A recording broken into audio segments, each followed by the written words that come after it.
Spin হ্যান্ডের পা ধরে বসে আছি কেন জানতে হলে ফুল ভিডিওটা দেখবেন। সম্মানিত দর্শক, আসসালামু আলাইকুম। আমি ফাতেমা বলছি নারায়ণগঞ্জ থেকে। সবাইকে ওয়েলকাম জানিয়ে শুরু করছি নতুন দিনে নতুন আরেকটি লাইফস্টাইল ব্লগিং ভিডিও। ভিডিওটি শেষ পর্যন্ত দেখার জন্য অনুরোধ রইল। শেষ পর্যন্ত যদি দেখেন ভিডিওটি আপনাদের কাছে ভালো লাগবে ইনশাআল্লাহ। আমি শিং মাছ কাটার সময় শিং মাছের পিঠ থেকে কেঁচু বের করলাম, সেগুলো আপনাদের দেখাবো। না দেখলে আপনারা অনেকেই জানবেন না, অনেকেই বুঝবেন না, আর অনেকেই জানেন, অনেকেই বোঝেন। আশা করছি ফুল ভিডিওটা দেখবেন।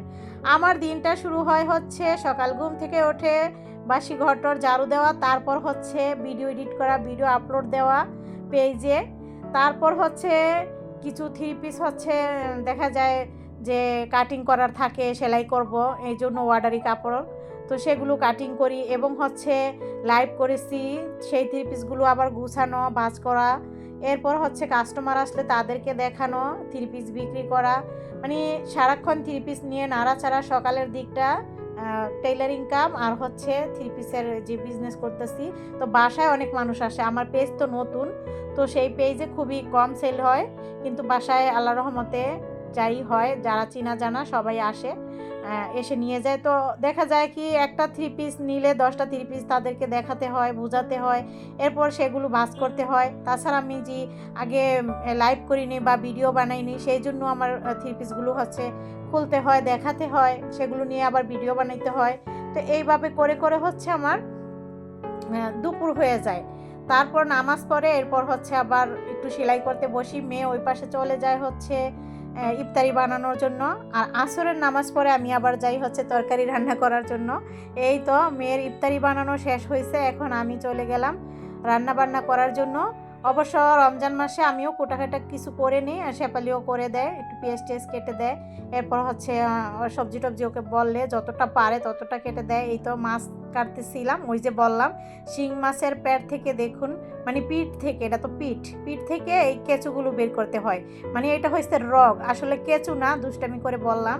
এইভাবে কিন্তু এই রগগুলো বের করে নিতে হয়, তাহলে কিন্তু ভালো হয়। আর এই রগের সাথে যদি আমরা খাই তাহলে কেমন হয় বলুন তো। তো এই জন্য বললাম যে শিং মাছের কেঁচুর মতো দেখা যায়, যার কারণে বললাম।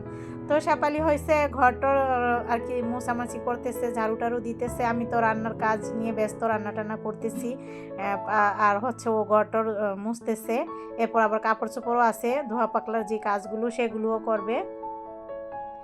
তো দেখলেন তো এখন মাছগুলোকে লবণ মাখিয়ে ভেজে নিচ্ছি, আর ওই পাশে শাক বসাইছিলাম, তো শাকটা মাছ কাটার সময় বসাইছিলাম। তো এখন হচ্ছে সেই শাকটাকে রসুন পেঁয়াজ দিয়ে ভালো করে বাগার দিয়ে দিচ্ছি। এটা হচ্ছে লাউ শাক, আর হচ্ছে শিং মাছ রান্না করব, গরুর মাংস রান্না করা আছে, মেয়ে সেগুলো খাবে। আর শেফালি তো এই যে কাপড় ধুইতেছে। তো শেফালির বিষয়টা হয়েছে, শেফালি মানে কালকে কাজে আসে না, পরশুদিন আমাদের বাসায় বটির সাথে ভেজায়া হচ্ছে পা কেটে ফেলছিল, তো একদিনের জন্য ওকে ছুটি দিয়েছিলাম। আর আজকে আবার আসছে, যেহেতু রমজান মাস, সবারই কাজ থাকে, আমাদের তো অনেক কাজের চাপ, যেহেতু সেলাই টেলাই করি, এই জন্য কাজ বেশি থাকে, ও না আসলে আবার সমস্যা হয়। তো যাই হোক, ও অন্য মানুষের বাসায়ও যায়, আমাদের বাসায়ও করে। তো শেফালি আসছে, তো ওর কাজ কাম আর কি করা শেষে আমি ওকে বললাম যে দাও, তোমার পা ভিজে টিজে গেছে, ধোয়া পাকলা করছো, তো এখন ইনফেকশন হয়ে যাবে। ওই দিনও ভালো করে বেঁধে দিয়েছি মেডিসিন দিয়ে, আজকেও দিলাম। দেখলেনি আমার ছেলেও কিন্তু আয়শা ওকে মেডিসিন দিয়ে দিল। তারপর আমি আবার মুইসা টুইসা আবার নতুন করে মলম লাগিয়ে তারপর হচ্ছে ওয়ান টাইম দিয়ে আগে বাঁধ দিছি, তারপর একটা কাপড় দিয়ে উপর দিয়ে আর কি সাপোর্টটা থাকার জন্য আবার বেঁধে দিয়েছি। আসলে ওরা যদি কষ্টও পায়, তারপর ওদের কিন্তু মানুষের বাসায় যাইতে হয়, ব্যথা পাইলেও যাইতে হয়, অসুস্থ থাকলেও যাইতে হয়, কারণ ঈদের সিজন, এখন না গেলেও সবাই রাগ করবে। তো একদিনের বেশি আর ছুটি ওকে দিতে পারলাম না, আর আমি না দিলেও কিন্তু ওর অন্য বাসায় ঠিকই যাইতে হয়।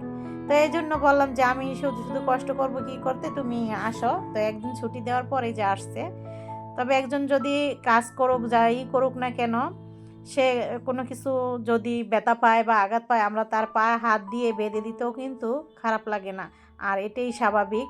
তো অনেকেই হয়তো বা যে কাজের মানুষ কি এর পা ধরে আবার পা বেঁধে দিব, কিন্তু আপনারা সবাই দেখছেন আমার ছেলেও কিন্তু তাকে হেল্প করছে, ওর ঘরে মেডিসিন আসছিল, কোনটা দিলে ভালো হইব বারবার দেখতেছিল, আমি সেই ভিডিও কেটে দিয়েছি, দেখতেছিল ধইরা। যাই হোক, ভিডিও বড় হয়ে যায়, যার কারণে ওগুলো আর রাখি নেই।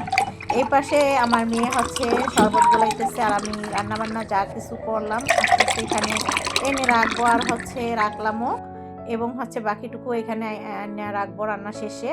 তো এইভাবে করে আমাদের সারা দিন ব্যস্ত দিন যায়।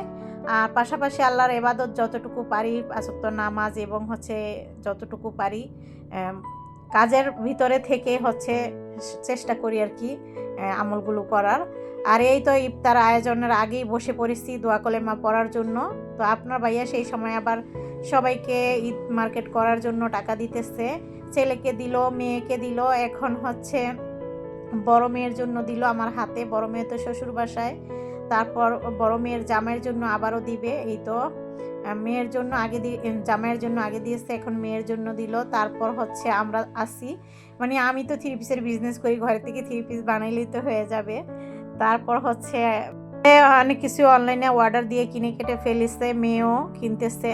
তারপর আপনাদের ভাইয়া দিল, এরপর হচ্ছে আপনার ভাইয়ার কেনাকাটা আছে, আরো মানুষকে দিতে হবে, এইভাবে আর কি। রমজান মাস হচ্ছে খরচের মাস, ইবাদতের মাস, রহমতের মাস।